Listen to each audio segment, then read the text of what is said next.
আজকে গোপুসোনাকে সোয়েটার পরিয়েছি অন্য কালারের। চলো তোমাদেরকে একটু সামনে দিয়ে দেখাই সোয়েটারটা। এটা স্কার্ট, আর পুরো স্কার্টটার মধ্যে সাদা সাদা পুঁতি লাগানো আছে, আর উপরে ওটা ব্লাউজ। আর এখান দিয়ে দেখো ফুল করা আছে, এই যে সব ফুল করা রয়েছে। আর এই যে ক্যাপটা।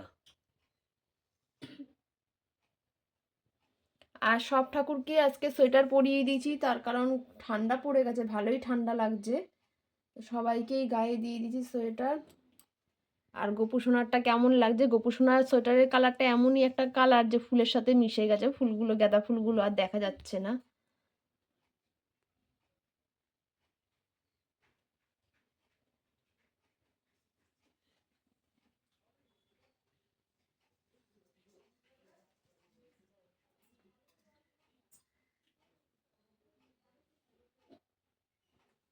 তো সকালেই পুজোটা সারলাম, আর আজকের বার হলো সোমবার। শুভ সকাল আমার প্রিয় বন্ধুরা। আশা করছি তোমরা ভালো আছো, সুস্থ আছো। দীপার সংসার চ্যানেল থেকে তোমাদেরকে অনেক অনেক স্বাগত, অনেক অনেক ভালোবাসা। তো সোমবারের ভিডিওটা আজকে পুজো দেওয়া নিয়েই শুরু করলাম। এখনও রান্না বান্না কিচ্ছু করিনি। সোমবার ভাবলাম সকাল সকাল পুজোটা দিয়ে নিই, তো পুজোটা দিয়ে নিলাম। তো চলো পুজোটা কমপ্লিট করি।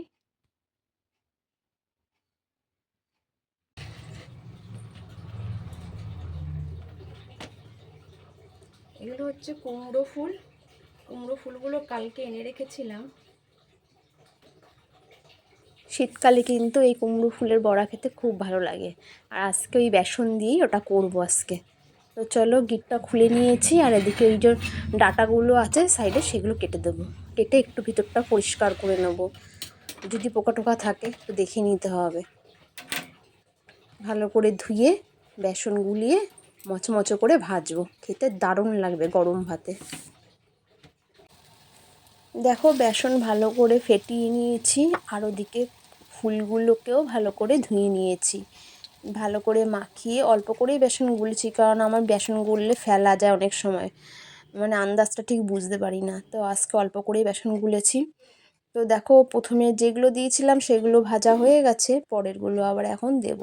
আর কি বলো তো, এগুলো একটু গরম গরম খেলে বেশি ভালো লাগে, মানে মচমচেটা থাকে। ঠান্ডা হয়ে গেলে না সেই স্বাদটা পাওয়া যায় না। চলো বাকিগুলো ভেজে নিই।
তো দেখো এখানে দুধটা বসিয়ে দিলাম। এটা আজকের দুধ, আর এটা আগের দিনের দুধ ছিল। এটাকে এখন বসিয়ে একটু জাল দিয়ে নেবো ভালো করে।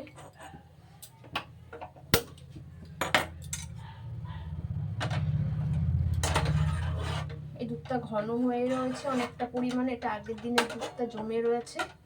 তো চলো এটাকে ভালো করে জাল দিয়ে নিই।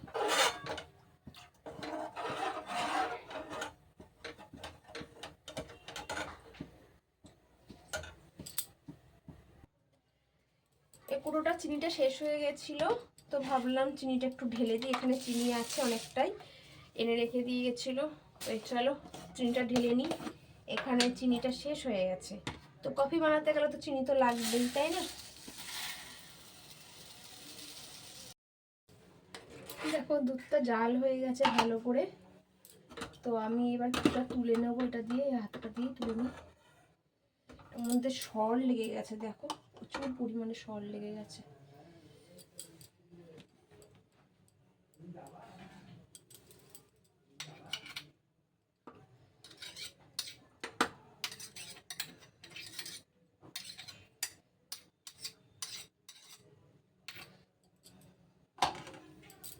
কফিটার দিকটা তুলে নিই এই হাতাটা দিয়ে।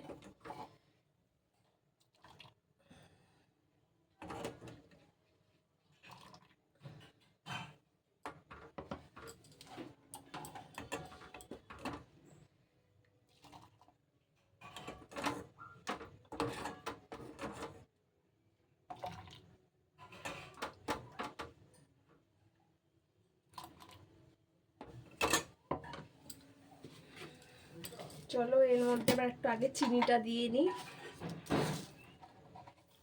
চিনি বেশি দেব না।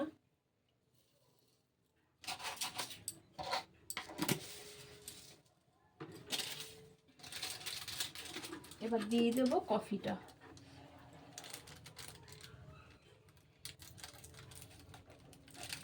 চলো কফিটা কেটে নিলাম,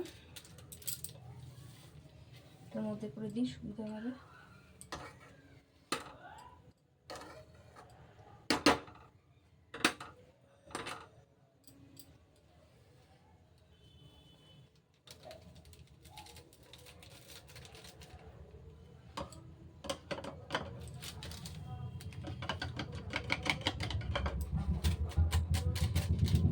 চলো কফিটা দিয়ে নিয়েছি, এবার একটু ভালো করে গুলে নিই।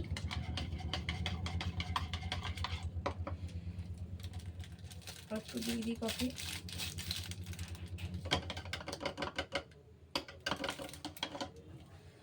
এবার আমারটাই দিয়ে দিই।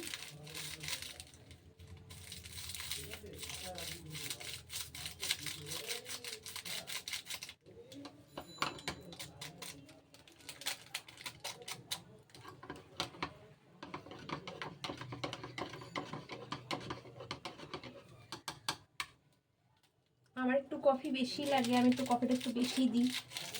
কফিটা একটু কড়া হলে ভালো লাগে খেতে, তো আমি একটু কফিটা বেশি করেই দিয়ে নিলাম আমারটায়।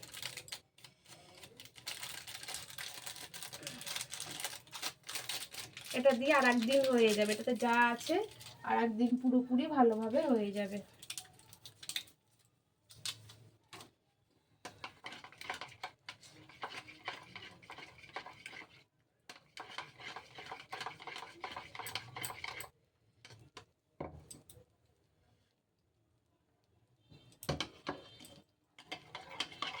তো দেখো কফিটা তো গোলা হয়ে গেছে, তো এখান থেকে ভাবলাম আর একটু দুধ দিয়ে দিই এর মধ্যে,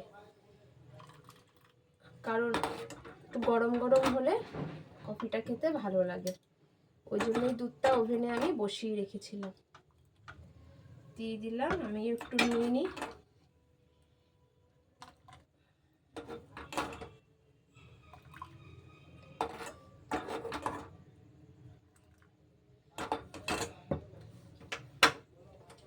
গ্যাসটা বন্ধ করে দিলাম, আর এই দুধগুলোকে আমি একটু ঢেকে রেখে দিয়ে যাই। তো দেখো এই দুধটা আমার রেডি হয়ে গেছে। এখন ট্রে খুঁজতে গেলে অনেকটা সময় লাগবে, ট্রে পাইনি, এটার মধ্যে নিয়ে নিলাম। তো চলো এটার মধ্যে সাজিয়ে নিই একটু ভালো করে।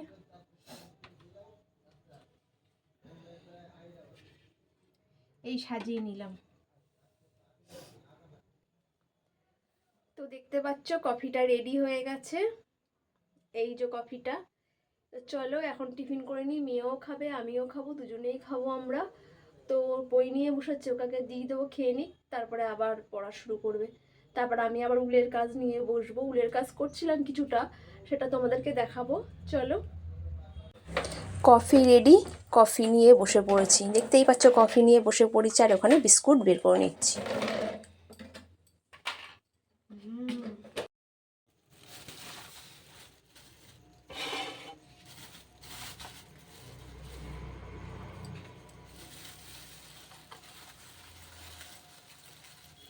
এটা হচ্ছে দই ফুচকা, দই ফুচকা নিয়ে এসছে দাদা।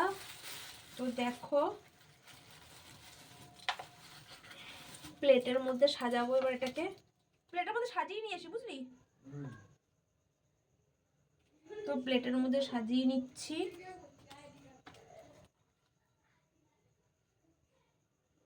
আমাদের অশ্বিনী পল্লীতে নিয়ে এসছিস?